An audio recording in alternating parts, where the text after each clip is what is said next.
옥스퍼드 대학교 매너빌드 캠퍼스의 고풍스러운 강의실. 가을 햇살이 붉게 물든 단풍잎 사이로 스며든다. 이곳은 전 세계에서 모인 엘리트 학생들이 국제관계학의 정수를 배우는 공간이다. 강의실 앞 칠판에는 오늘의 주제가 적혀 있다. KOREAN, EMRGING 지로비엘 STRATGIST. 한국시는 글로벌 전략가. 정적이 흐르는 가운데 교단 앞에 서 있던 에드워드 하일 박사가 천천히 말을 꺼낸다. 자, 오늘은 아마도 여러분 중 상당수가 예상치 못한 나라에 대해 이야기하게 될 겁니다. 바로 대한민국입니다. 학생들 사이에서 약간의 웅성거림이 흘러나온다. 한국요? BTS 말고 다른 얘기도 있나요? 기술 강국은 알겠는데 국제 전략에선 좀. 그러자 영국 출신의 대학원생 리암이 손을 든다. 교수님, 솔직히 말씀드려도 될까요? 한국은 분명 기술력은 세계적이지만 국제 정치의 큰 그림에선 아직까지 그렇게 영향력 있는 나라라고 보긴 좀 어렵지 않나요? 미국, 중국, 러시아, EU 이런 나라들에 비하면 말이죠. 학생들의 고개가 일제히 리암을 향한다. 대부분 공감하는 눈치다. 박사는 가볍게 미소 지으며 리모컨을 들어 화면을 바꾼다. 스크린에는 한 장의 사진이 뜬다.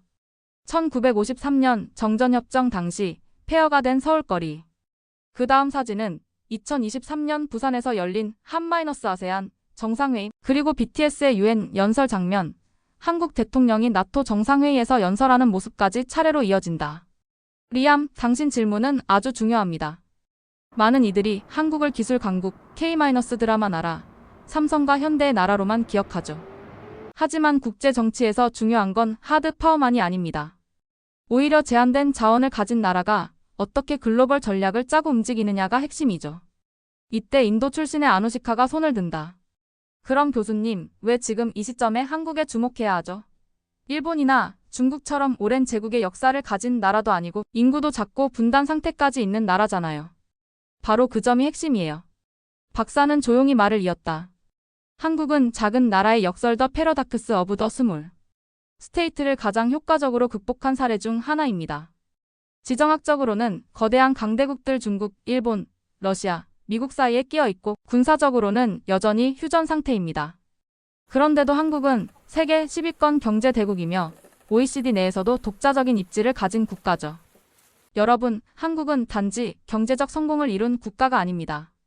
그것은 오히려 결과에 불과해요.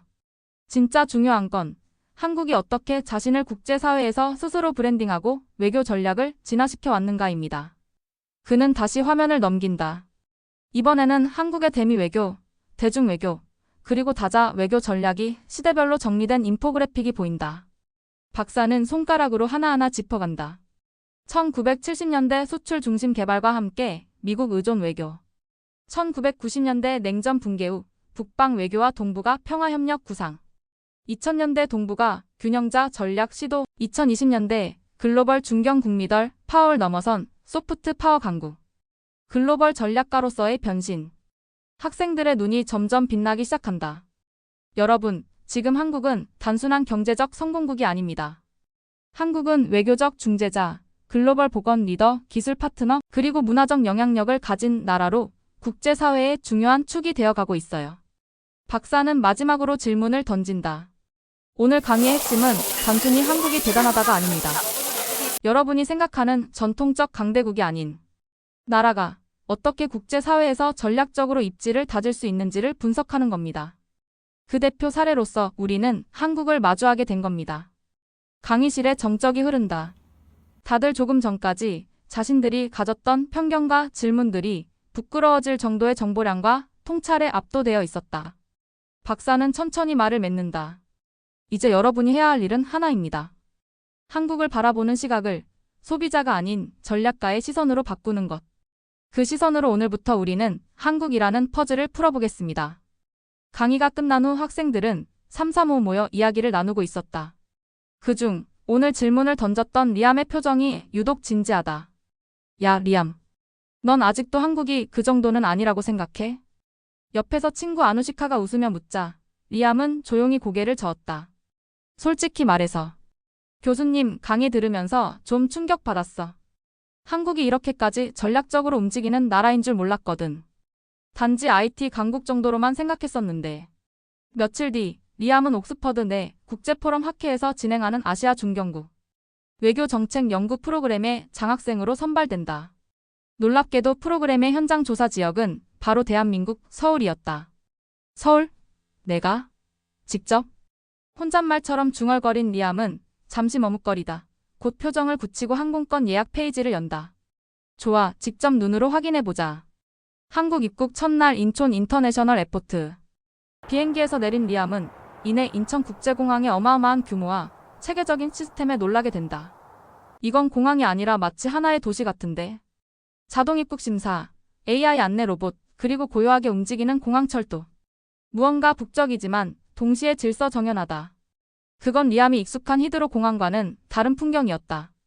공항철도를 타고 서울역으로 향하던 중 그는 창밖으로 펼쳐지는 고층 빌딩과 한강변의 풍경을 바라보며 말한다. 이게 진짜 한국이라고?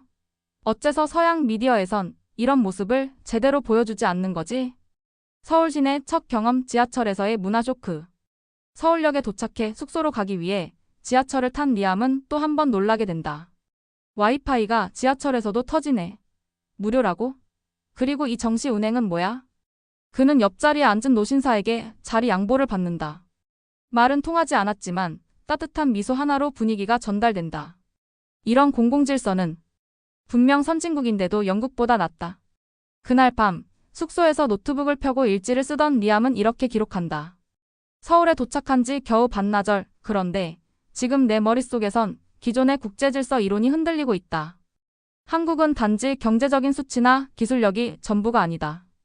여기엔 사람들의 일상에서 흘러나오는 문화적 일관성과 집단적 지혜가 있다. 첫 번째 감동 공공의료 시스템. 다음날 아침 그는 길을 걷다가 갑작스러운 감기 기운을 느낀다. 이거 큰일인데. 여행 와서 병원 가야 하나? 걱정하던 찰나 숙소 근처 약국에 들렀더니 약사는 리암의 설명을 듣고 친절하게 영어로 설명을 이어간다. 이 약은 열과 기침에 좋아요. 하루에 2번 드세요. 리암은 감동한 표정으로 고개를 끄덕인다. 영국에선 약 하나 받으려면 예약 잡고 집이 기다리고 일주일은 걸리는데 여긴 단 10분 만에 모든 게 해결돼. 리암의 첫 인식 변화. 그날 밤 리암은 교수님께 메일을 보낸다. 디어 드라이브. 4월, 저는 지금 한국에 와 있습니다. 불과 이틀밖에 지나지 않았지만 이미 제 사고방식이 변화하고 있음을 느낍니다. 한국은 분명히 전략적인 사고를 바탕으로 사회 시스템을 구성한 나라입니다. 단순한 성장이 아니라 지속 가능한 발전을 향해 가는 힘이 보입니다. 그는 창밖을 바라본다. 도시의 불빛이 반짝이는 가운데 어느덧 한국은 단순한 조사 대상이 아니라 하나의 존경받을 전략국가로 그의 마음속에 자리 잡기 시작했다. 서울에서의 며칠은 리암에게 말 그대로 문화적 황홀경이었다. 빠르고 질서 정연한 대중교통, 효율적인 행정 시스템, 친절한 사람들, 그리고 놀라운 수준의 공공 인프라. 그는 하루에도 몇 번씩 머릿속으로 질문했다. 이 나라가 정말 전쟁과 분단을 겪은 나라라고? 믿기지가 않는데. 하지만 순탄하던 여행에 예상치 못한 사건이 벌어진다. 오해의 시작 식당에서의 충격. 어느 저녁 리암은 서울 강남의 한 전통 한식당을 찾는다. 교수님의 추천을 받은 곳이었다. 식당에 들어서자마자 그는 낯선 풍경에 조금 긴장한다. 한국어로만 적힌 메뉴판, 시끌벅적한 분위기, 그리고 종업원들의 빠르고 거침없는 말투. 그는 손짓과 짧은 단어 몇 개로 불고기 정식을 주문한다. 음식은 금세 나오고 함께 나온 수많은 반찬들에 놀라며 흥미롭게 식사를 시작한다. 그런데 갑자기 옆 테이블의 한 중년 남성이 리암 쪽을 바라보며 말을 건다. 왜 반찬 안 먹어? 맛 없어요? 약간 빠르고 다소 공격적으로 들리는 어투였다. 리암은 당황한 얼굴로 고개를 저었다. 아니요, 그냥. 뭘 어떻게 먹는 건지 몰라서요. 하지만 상대방은 고개를 끄덕이며 계속 말한다. 그렇게 먹으면 안 돼요. 이건 이렇게 비벼서 먹는 거예요. 여기 한국이야. 그 순간 리암의 얼굴이 굳어진다. 왜 내가 뭘 먹는 방법까지 지적받아야 하지? 여긴 민주주의 국가 아닌가? 왜 이렇게 간섭이 많아? 불쾌한 마음에 식사를 서둘러 마치고 그는 밖으로 나와버린다. 그날 밤 숙소로 돌아온 그는 교수님께 메일을 보낸다. 교수님, 오늘 한국에서 조금 당혹스러운 일을 겪었습니다. 문화 차이라고 하기엔 다소 불친절하고 무례하다는 인상을 받았습니다. 한국에 대한 감탄이 진심이었지만 혹시 이게 그저 외면적인 부분에 불과했던 걸까요? 진실의 시간 또 다른 시선. 다음 날 그는 서울대 국제대학원에서 교환학생으로 와 있는 영국인 선배 조앤을 만나게 된다. 조앤은 한국에서 2년째 생활 중이다. 조앤, 나 어제 좀 충격받았어. 식당에서 어떤 사람이 나한테 그렇게 먹으면 안 된다고 말하더라고. 완전 지적당한 느낌이었어. 개인적인 자유도 없나 싶더라. 조앤은 웃으며 고개를 젓는다. 아, 리암. 그건 한국식 친절이야. 한국 사람들은 낯선 외국인이 한국 문화를 잘 모르면 도와주는 것이 예의라고 생각해. 물론 영어 표현처럼 부드럽진 않지. 직설적이고 빠른 말투는 문화 차이일 뿐이야. 리암은 어리둥절한 표정으로 조앤을 바라본다. 그게 친절이라고? 응. 그분은 네가 반찬을 안 먹는 걸 보고 맛이 없어서 그런 줄 알고 걱정한 거야. 한국에선 음식을 나누고 같이 먹는 문화가 중요한 정서거든. 간섭이 아니라 그들의 방식으로 널 환영한 거지. 두 번째 감동, 한국의 배려 문화. 며칠 뒤 리암은 동대문 디자인 플라자에서 열린 한-0 국제관계 포럼에 참석한다. 세션 후 그는 통역사와 함께 몇몇 한국 학자들과 저녁을 먹게 된다. 그 자리에서 한 교수가 그에게 묻는다. 영국에서는 외국인에게 어떻게 다가갑니까? 낯선 이에게도 말을 걸죠? 리암은 잠시 망설이다가 며칠 전 일을 조심스럽게 꺼낸다. 그 교수는 웃으며 말했다. 그분은 당신을 한국인처럼 대하고 싶었던 거예요. 한국에서는 정말 가까운 사람에게만 충고나 지적을 해요. 외국인에게까지 그렇게 말한 건 당신을 손님이 아니라 우리로 생각한 거겠죠. 그 말에 리암의 눈이 커진다. 우리라는 말. 인클루전, 소속감. 그 순간 그는 지난 며칠간 겪은 수많은 작고 따뜻한 순간들이 다시 떠오른다. 지하철에서의 미소, 약국에서의 배려, 식당에서의 간섭처럼 느껴졌던 충고까지.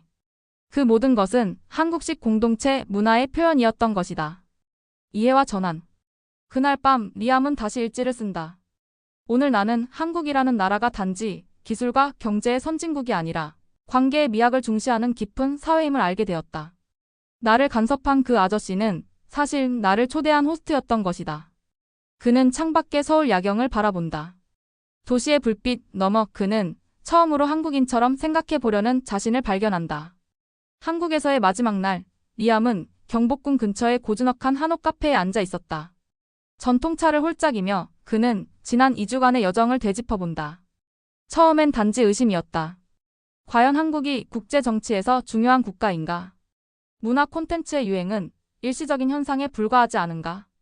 하지만 이제 그는 스스로에게 확신의 참 목소리로 말할 수 있었다. 한국은 단순한 유행이 아니라 깊고 정교한 문명이다. 완전한 전환, 한국에서 얻은 통찰. 그는 이번 여정을 통해 깨달은 몇 가지를 노트에 적기 시작했다. 한국은 과거의 고통을 생존 전략으로 바꾼 나라이다. 분단, 식민지, 전쟁이라는 상처를 통해 기억을 전략으로 전환한 국가다.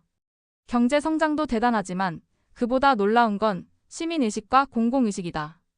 이건 단지 제도나 교육으로만 가능한 게 아니다. 공동체의 유산이다.